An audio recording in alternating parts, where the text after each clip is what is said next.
사랑하는 여러분 안녕하십니까? 오늘 또 하나님이 주시는 귀한 은혜와 평안이 저와 여러분 모두에게 넘치는 귀한 하루 복된 날이 되시기를 바랍니다. 제가 이번 주 하고요 다음 주에는 성경과 역사라는 제목으로 말씀을 드리려고 그러는데요. 오늘은 먼저 창세기에서부터 이스라엘의 멸망까지를 말씀을 드리고 다음 주에는 이스라엘의 포로 생활에서부터 신약시대까지 있는 역사를 성경 말씀과 함께 살펴보려고 생각을 합니다. 왜 그러냐면요, 성경에 있는 말씀들은 어느 날 갑자기 어떤 사람에게 임한 것이 아니라 구체적으로 한 시대 한 역사를 살아가는 사람들에게 주어진 말씀이기 때문에 역사와 더불어서 성경에 있는 말씀들을 보면 그 말씀들에 대한 이해도가 더 깊어지고 그 가운데 느끼는 하나님의 감동도 더 깊어지기 때문에 그렇습니다.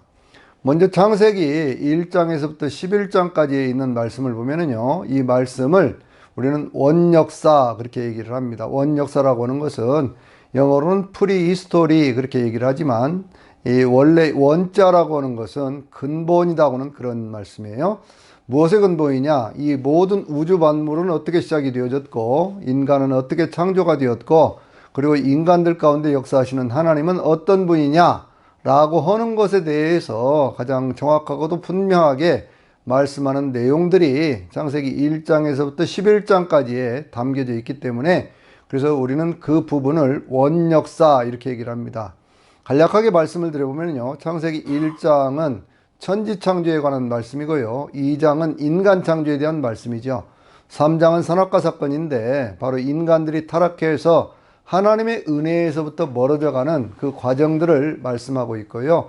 4장은 카인의 살인사건이 있고 5장에는 아담이 자기 모양과 형상을 닮은 자녀들을 낳고 930세에 죽게 되어지는데 그 아담의 후손들에 대한 족보 이야기가 쭉 기록되어 있는 것을 볼 수가 있죠. 6장부터 7장, 8장까지 있는 말씀을 우리는 노아의 홍수라고 얘기를 합니다. 인간의 죄악이 점점 더 관영해 가기 시작하면서 꽉 차가기 시작하면서 하나님께 사람을 지은 것을 한탄을 하시면서 하나님의 영이 사람들과 영원히 함께 있지 않겠다라고 선언을 하시고 그 땅을 심판을 하셨는데 노아는 방주를 지어서 그 때를 넘어가는 그 모습을 보여줍니다. 하나님의 심판 가운데서도 의로운 노아의 가족들을 구원하시는 하나님의 은혜를 우리에게 보여주고 있습니다.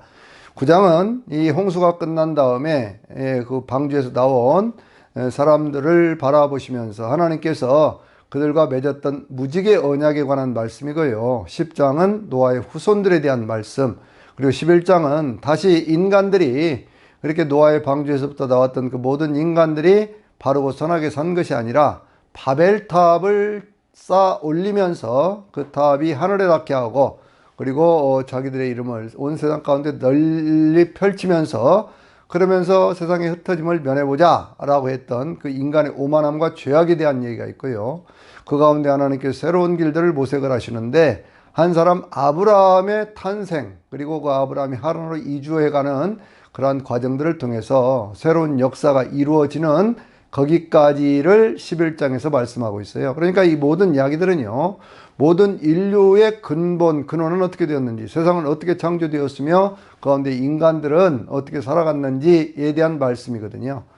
창세기 12장에서부터 있는 그 말씀들은요, 특별히 창세기 12장 1절에서 3절까지에 있는 말씀에 하나님께서 아브라함에게 고향과 친척과 아버지의 집을 떠나서 하나님이 보여주실 땅으로 가라고 말씀하시면서 내가 내게 복을 주겠다고 말씀을 하시고 땅을 주겠다, 자손을 번창하게 했다고 말씀을 하시고 내가 너에게 복을 주어서 이름을 창대하게 할 뿐만 아니라 너를 통해서 모든 만민들이 복을 받게 하겠다고 말씀을 하시죠. 그러면서 더 나아가서 하시는 말씀이 너를 축복하는 자에게는 내가 축복하고 너를 저주하는 자에게는 내가 저주하겠다라고 말씀을 하시는 거예요.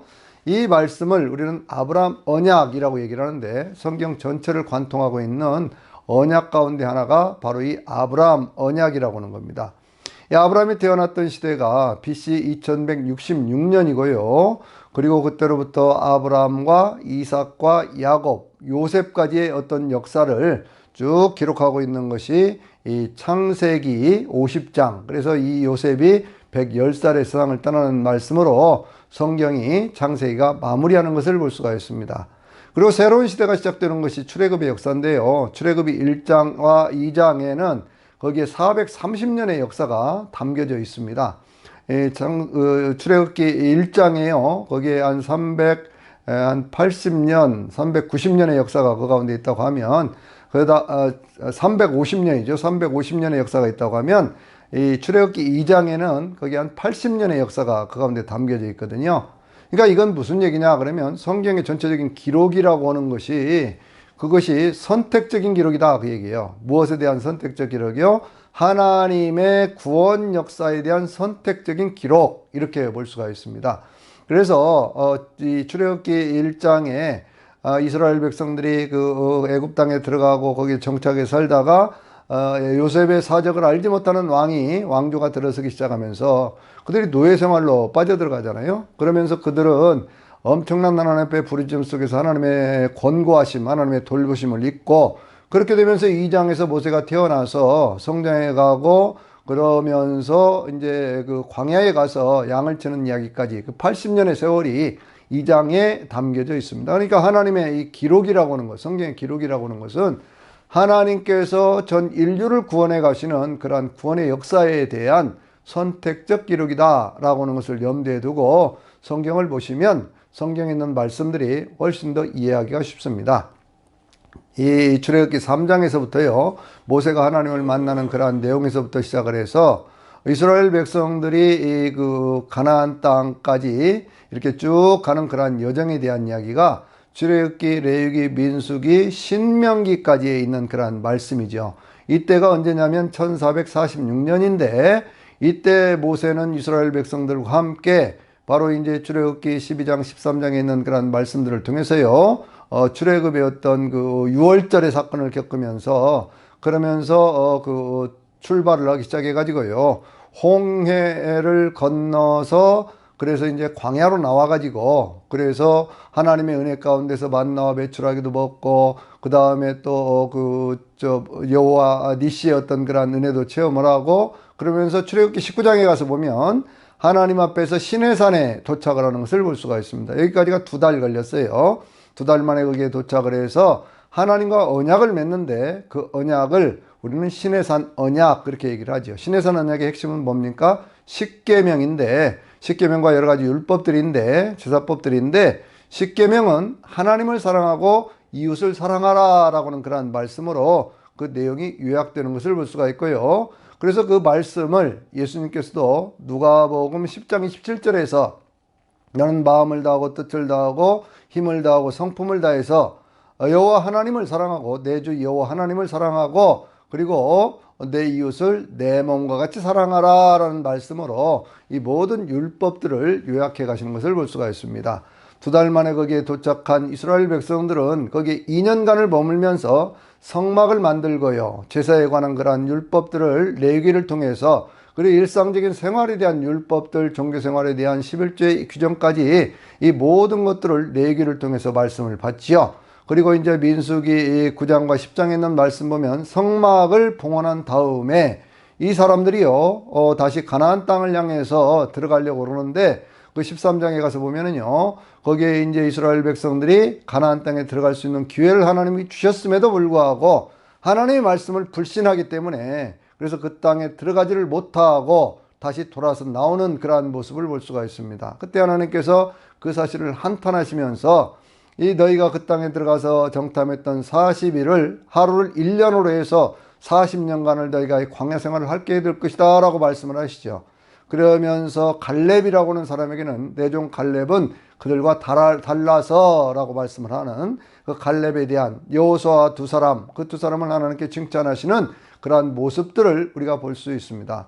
거기서부터 다시 돌아 나와서요, 계속해서 광야 생활을 그때부터 한 38년간을 하면서 민수기의 시절을 겪어가고 그리고 이제 느보산 기슭에 도착하게 되는 것이 바로 신명기에 있는 말씀을 주시는 거예요.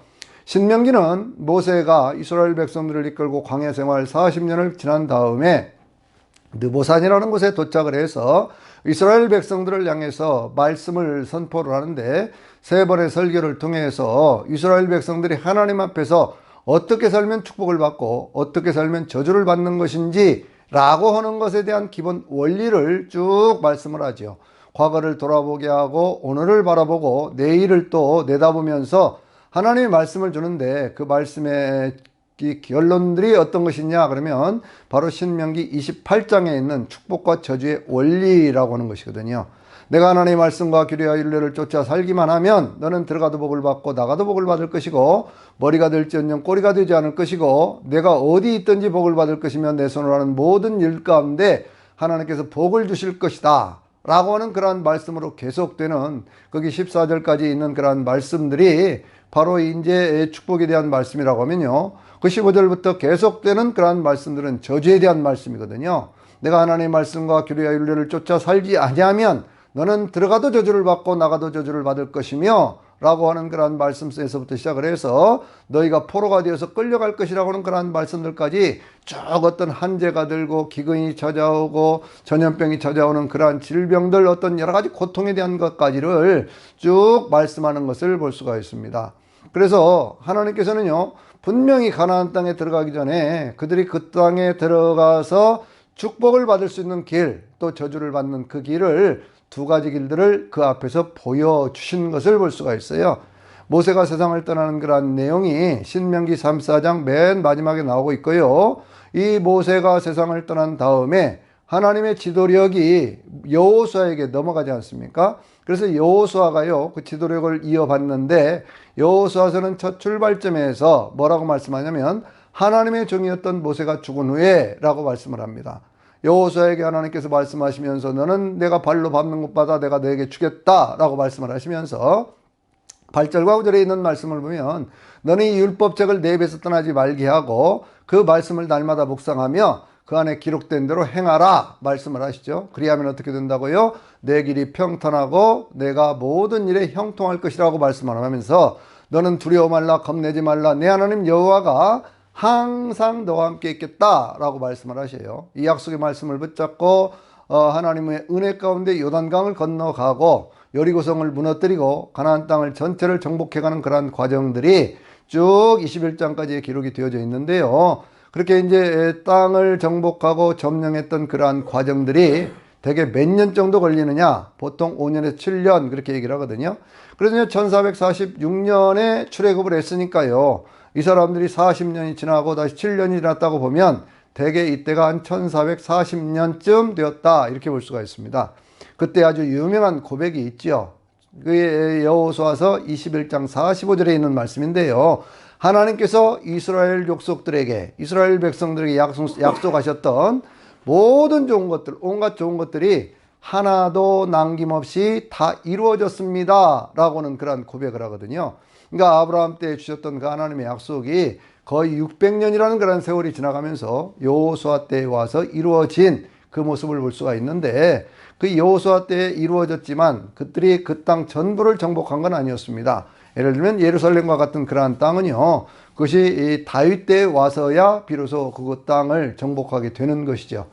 여호수아가 그 땅을 정복했던 그러한 때가 나이가 한 80대 중반쯤 되었다고 하면 여호수아는 110살에 세상을 떠나니까요, 그대로 한 25년 정도가 더 지나고 그 다음에 이루어지는 그러한 사건들이 뭐냐 그러면 바로 사사시대에 관한 이야기입니다. 사사시대는 하나님께서요, 그들 가운데 아직 왕을 세워주지 않고 한 지파의 연합체로서 그 공동체를 이루도록 그렇게 하면서 그들 가운데 필요할 때마다 사사들, 곧 재판관들을 세워주시고 그들의 전쟁의 지도자들을 세워주셔서 그 백성들을 구원해가는 그러한 역사인데, 그것이 언제까지냐 그러면 이 사사시대는 16명의 사사들이 통치를 하거든요. 맨 마지막 사사가 누구냐 그러면 사무엘입니다. 사무엘. 그래서 이 사무엘 때까지가 언제냐, 사무엘이 사울을 왕으로 세우던 1050년까지의 역사거든요.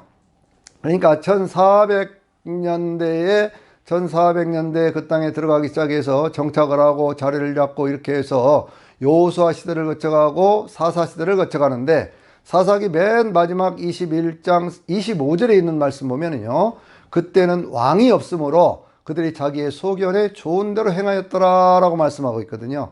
왕이 왜 없습니까? 하나님이 왕이시죠. 그런데 하나님을 왕으로 인정하지 않고 그 땅에 있는 우상숭배의 길로 빠져들어가면서 그들이 하나님 앞에 타락하고 그랬을 때마다 하나님께서는 기드온이라든지 드보라라든지 삼손과 같은 그러한 사사들을 보내서 구원을 하셨는데, 맨 마지막 사사가 바로 이 사무엘이라 그 말씀이죠.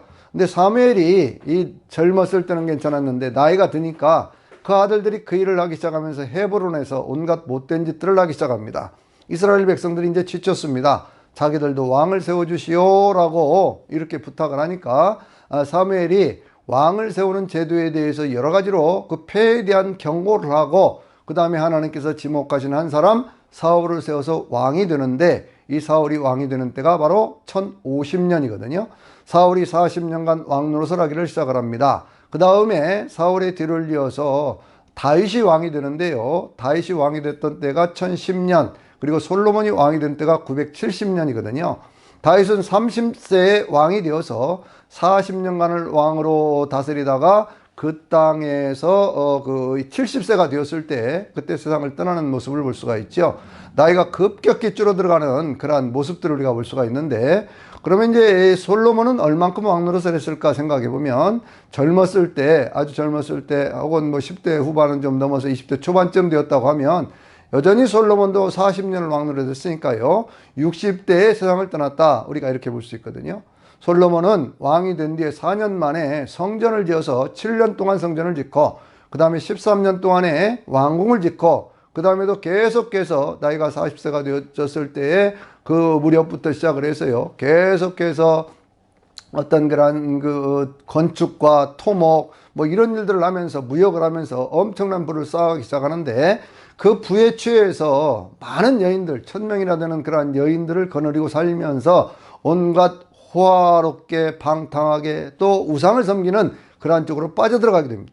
하나님께서요, 여러 가지로 경고를 하셨어요. 그런데 솔로몬이 그 이야기를 듣지를 않습니다. 하나님의 말씀을 듣지를 않아요. 성전을 짓기 전 젊은 시절에 하나님 앞에서 기부와 산당에서 1000번제를 드리면서 하나님의 은혜를 구하던 솔로몬이 아니다, 그 말씀이에요. 그래서 이 솔로몬의 어떤 그런 악행 때문에 결국 나라가 두 쪽으로 나누어지게 되는데, 그것이 바로 930년의 역사입니다. 그래서 이제 930년에 나라가 나누어지기 시작하면서 그때부터 922년에 본격적으로 남북왕조가 갈라지기 시작하는데요. 남쪽은 르호보암, 바로 유다 지파와 베냐민 지파, 북쪽은 열 지파, 에브라임 지파를 중심으로 했던 열 지파가 그 지역들을 장악을 해서 그렇게 이제 나라가 세워지게 되는데, 이 남북 왕조가 서로 교류하고 하던 몇 년간의 시간이 있죠. 이것은 뭐냐면 우리나라도 일제 감정기에서부터 벗어나서 45년부터 48년간을 해방공간이라고 얘기를 하거든요. 그때는 남북 간에 이렇게 사람들이 오고 가는 일에 크게 장애가 없었습니다. 그런데 그 이후에 남쪽과 북쪽에 단독 정부가 세워지면서 그때부터는 이제 38선이 엄격히 통제가 되고, 그런 다음에 50년도에 우리가 1950년도에 6.25를 겪지 않습니까? 그러니까 그와 같은 역사들이 북쪽 이스라엘로 나누어지고 남쪽 유다로 나누어졌던 바로 그 7년간의 역사로 우리가 볼 수가 있는 거거든요. 그러면서 922년에 완전히 나라가 나누어지기 시작하면서 북쪽에는요, 오므리 왕조라든지 시므리 왕조라든지 뭐 에후 왕조라든지 이런 왕조들이 들어서기 시작을 하는데, 계속해서 왕조들이 바꿔지고 그 가운데 가장 악한 왕이었던 아합이 이세벨의 꼬드임을 받아서 온 북쪽 이스라엘을 우상숭배로 물들여버리는 그러한 모습도 우리가 보게 되어집니다. 북쪽 왕들의 고민은 그거였었지요. 남쪽 솔로몬이 다스리고 있던, 그리고 이제 르호보암이 다스리는 바로 그쪽에 성전이 서 있으니 이스라엘 백성들은 전체가 1년에 3번씩은 성전에 올라가서 하나님 앞에 예배를 드리도록 그렇게 되어 있잖아요. 그게 바로 유월절이라든지 또 그 맥주절, 그리고 이제 수장절 3번은 그렇게 해야 되는데 성전이 있는 곳으로 자꾸 가니까 안 되겠더라고 말이죠. 그래서 단과 베델에다가 우상을 만들어 놓고요, 그 우상이 하나님이다 그러면서 온통 온 땅을 바알 숭배 사상으로 물들어버린 그러한 모습들을 볼 수가 있습니다. 여러 가지 어떤 그런 개혁적인 그러한 조치도 있었지만 여로보암 2세 때 와서 아주 엄청난 그런 그 부를 쌓아가기 시작하면서요, 그들이 굉장히 정치적으로 종교적으로 문화적으로 타락해가는 그러한 모습들을 볼 수가 있습니다. 그래서 그 시대에 활동했던 그러한 선지자들을 우리는 누구라고 얘기를 하느냐? 바로 아모스, 호세아 같은 그러한 선지자들이 북쪽 이스라엘에서 그렇게 활동하는 것을 볼 수가 있죠. 아모스 5장 24절에 있는 말씀을 보면요, 거기에 정의를 물같이 공의를 마르지 않는 강물처럼 그렇게 하라라고 하는 그 유명한 그러한 말씀이 있지 않습니까? 하나님의 정의가 무너진 사회가 되어버린 거예요. 부익부 빈익빈 때문에 사람들의 목숨을 신발 한 짝값으로도 팔아넘기는 그러한 사회가 되어버렸거든요. 그 시대에 호세아는 하나님을 알아야 된다. 하나님을 아는 지식이 없어서 이스라엘 백성들이 망한다고 말씀을 하면서 인애와 긍휼이라고 하는 것을 강조를 하거든요. 인애가 뭡니까? 하나님의 사랑이죠. 하나님과의 깊은 사랑의 관계. 긍휼이라고 하는 것은 사람들에 대한 사랑, 그러니까 바로 하나님의 사랑, 이웃 사랑, 바로 그것을 강조하는 것을 볼 수가 있습니다. 그 시대에 또 한 명의 선지자가 있죠. 요나 선지자.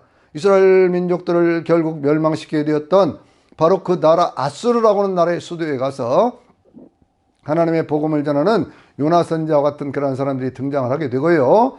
그러나 이 나라의 어떤 그 운명을 돌이킬 수가 없었기 때문에 북쪽 이스라엘은 호세아 왕 때에 아수르의 사내립에 의해서 완전히 나라가 멸망을 하게 됩니다. 그때가 BC 722년이죠. 그때 남쪽 유다의 왕은 누구였었을까요? 그것은 바로 히스기야라고 하는 그런 왕이었습니다. 히스기야 왕은 사내립이 쳐들어왔을 때요, 그때 하나님의 성전에 들어가서 하나님 앞에 기도하면서 하나님의 은혜를 구했습니다. 하나님께 천사들을 보내서 그 군대들을 쳐버려서, 그래 18만 5천의 그 군대가 쓰러져 버리고, 아수르의 군대가 쓰러져 버리고, 그러면서 거기서 구원받는 역사가 있고요. 또 한 가지 역사는 이 히스기야가 몸에 죽을 병이 들었을 때에 그 죽을 병이 들은 것 때문에 하나님 앞에 기도합니다. 그것이 바로 열왕기상 20장 또 이사야서 38장에 있는 그 내용인데요. 이사야는 뭐라고 기도를 합니까? 하나님, 내가 하나님 앞에서 이전에 성실과 전심으로 행하였던 것을 기억하여 주시옵소서 하고 벽을 향해 눈물로 통곡하며 기도했을 때 하나님께서 히스기야를 살려주셔서 15년 동안 생명이 연장되는 것을 볼 수가 있습니다. 히스기야는 바로 그때 그 시대의 그 위대한 신앙의 사람이었거든요. 그런데 히스기야가 병에서 고침받은 다음에는요, 마음이 나태해졌습니다. 그래서 바벨론, 신은 강대국으로 떠오르는 바벨론의 사신이 왔을 때 왕궁과 어떤 자기 그 성전에 있는 그런 모든 보물들을 그들에게 보여주죠. 또 그러면서 여러 가지 어떤 그런 잘못된 일들 가운데 하나는 뭐냐면, 므낫세라고는 아들을 낳았는데 이게 이제 병에서 고침받은 지 한 2년쯤 되어서 낳았는데 이것을 신앙교육을 잘못하고 인성교육을 잘못했어요. 그래갖고 히스기야가 세상을 떠나면서 므낫세가 55년 동안 왕노릇을 하면서 이스라엘 전체, 이제 남쪽 유다죠. 유다하고 베냐민 집안 나왔으니까요. 이 전체를 완전히 우상숭배의 소굴로 만들어버리는 그 모습들을 우리가 볼 수 있습니다. 하나님께서 바로 이 악행 때문에, 므낫세의 악행 때문에 그때 이제 활동하던 그러한 선지자가 이사야라든지 미가와 같은 그러한 선지자들인데, 이 이사야 선지자를 그렇게 죽이는 그 악행도 이 므낫세가 했던 것으로 그렇게 기록이 되어 있어요. 그렇게 해서 이제 이스라엘 나라가 점차로 멸망의 어떤 그런 상황으로 빠져들어가게 되는데, 그러한 상황 속에서 요시야가 나타나서 다시 종교개혁도 이루고 뭐 여러 가지 일들을 해보려고 하지만, 그러나 그 속에서요, 여전히 종교개혁이 완성되지를 못한 상태에서 나라는 급속도로 멸망의 위기 속으로 빠져들어가게 되는 것이거든요. 그래서 이제 그 시대가 언제냐 그러면, 이제 바벨론이라고 하는 신흥 강대국이 떠오르기 시작하지요. 그래서 609년에 아수르라고 하는 그러한 나라를 멸망을 시켜요. 아수르를 멸망을 시킨 다음에 607년도에 그때 이제 애굽하고 전쟁이 붙었는데, 그때는 애굽이 그 전쟁에서 이겼습니다. 그러나 다시 605년도에 다시 전쟁을 해서 그 애굽을 꺾어버리고 그때 팔레스타인 지역으로 들어와서 그 팔레스타인 지역에 있던 성전을 회파를 하고, 그러면서 그때 포로로 끌고 가는 그러한 모습들을 우리가 볼 수 있거든요. 그때 포로로 끌려갔던 그 사람 가운데 하나가 누구냐? 바로 그게 다니엘이라고 하는 사람입니다. 그래서 다니엘서를 보면요, 1장에서 5장까지는 바로 그 바벨론 포로 시절에 대한 그러한 말씀을 하고 있고요. 6장에서부터 12장까지가 그 이후에 포로 생활을 하던 페르시아와 그리고 페르시아 시대를 넘어서서 예수님이 오실 때까지 어떤 그러한 역사들을 쭉 환상적인 예언으로 그렇게 말씀하고 있는 그 내용들을 우리가 볼 수가 있어요. 그리고 이제 605년의 그 어떤 역사가 지난 다음에 다시 바벨론에 대해서 대적하는 그러한 왕이 세워지게 되니까 여호야김, 시드기야라고는 그러한 시대에 나라들이 계속해서 바벨론의 느부갓네살에 의해서 침략을 당하게 됩니다. 그래서 침략을 당하면서요, 그때 이제 두 번째 597년에 그때 침략을 당해서 그때 끌려갔던 그런 예언자가 바로 에스겔 선지자지요. 그 시대에 이제 그 포로로 끌려가기 전, 바로 그 직전에 이쪽에 그 유대 땅에서 예언을 하던 그러한 사람은 누구냐? 바로 그것은 에레미야라고는 그러한 선지자거든요. 그러니까 에레미야 선지자가요, 참 눈물로 예언을 하면서 앞으로 70년 동안 포로 생활이 있을 것이다 라고 하는 그런 예언의 말씀을 이 에레미야서 25장이라든지 이런 곳에서 선언하는 그러한 모습을 볼 수가 있어요. 에레미야는 결국 나라가 586년에 느부갓네살의 3차 침공에 의해서 나라가 멸망을 하고 시드기야가 그 포로로 끌려가던 마지막 왕이었던 시드기야가 두 눈이 뽑히고 쇠사슬에 묶여서 포로로 끌려가던 그때까지 그렇게 생존해 있다가 애굽으로 도망을 가는 그러한 사람들의 틈바구니에 끌려가서 거기에서 이제 결국 순교하게 되는 그러한 모습들을 우리가 볼 수가 있습니다. 왜 제가 이런 말씀들을 드리냐고 하면요, 성경 가운데 열왕기 또 역대기라든지 이러한 말씀들을 쭉 이해를 하려고 하면 바로 그 역사에 대한 이해가 있어야, 그래야 그 내용들을 잘 이해할 수 있기 때문에 제가 말씀을 드리는 겁니다. 모든 인류의 원형적인 역사는요, 창세기 1장에서부터 11장까지 있고요, 한 사람 아브라함을 통해서 그 아브라함이 한 민족을 이루어가고 그 민족이 어떤 신앙의 어떤 지파 공동체를 이루면서 가나안 땅에 정착하게 되고 사울과 다윗과 그리고 솔로몬 시대의 통일왕국 시대를 거쳐서 분단 왕국 시대로 200년을 지내다가 다시 남쪽 유다의 역사가 한 150년쯤 더 가다가 그 나라가 결국 바벨론에 의해서 멸망을 당하고 포로로 끌려가는 그러한 모습들을 우리가 볼 수가 있죠. 그 속에서 예언자들의 어떤 그런 예언의 말씀들도 있잖아요. 그 예언의 말씀들 가운데 예를 들면 이런 것들이 있거든요. 우리가 잘 아는 어떤 그런 하박국 선지자라든지 이런 선지자, 이런 선지자는 뭘 얘기를 하고 있습니까? 이스라엘 백성들의 타락 속에서 왜 하나님 이렇게 그냥 놔두십니까? 그랬을 때 하나님께서 바벨론을 통해서 그 나라를 심판하실 것이다 라고 말씀을 하시죠. 그럼 바벨론은 어떻게 됩니까? 바벨론도 망한다. 그럼 거기서 끝납니까? 아니, 너희는 다시 회복될 것이다 라고 말씀을 하셔요. 그러니까 이 나라가 멸망해가는 그런 과정 속에서 선지자들은요, 끊임없이 그 민족의 문제를 놓고 함께 하나님 앞에 부르짖고 매달려 기도하고 그렇게 하다가 하나님의 계시를 받으면서 우리가 잘 아는 대로요, 하박국서에 있는 말씀대로 무화과나무가 무성치 못하고 포도나무에 열매도 없고 감람나무도 그렇게 되고 그리고 이 밭에 소출도 없고 외양간에 송아지가 없다고 할지라도, 그럴지라도 나는 구원의 하나님을 위하여 기뻐하고 출고하리로다 라고는 그러한 찬양이 터져나오게 되는 것을 볼 수가 있어요. 이스라엘 민족들의 어떤 그러한 역사는요, 성경의 말씀들은 어느 날 갑자기 하늘에서 떨어진 말씀들이 아니고 그 모든 말씀들은 이 세상 가운데 있는 모든 사람들의 구체적인 역사 속에서 주어진 것이다 라고 하는 걸 생각하면서 그 말씀 속에서 교훈을 얻어서 오늘 우리는 어떻게 살아가야 할 것인가 라고 하는 것들에 대해서 교훈을 얻게 되시기를 주의 이름으로 축원합니다. 아멘.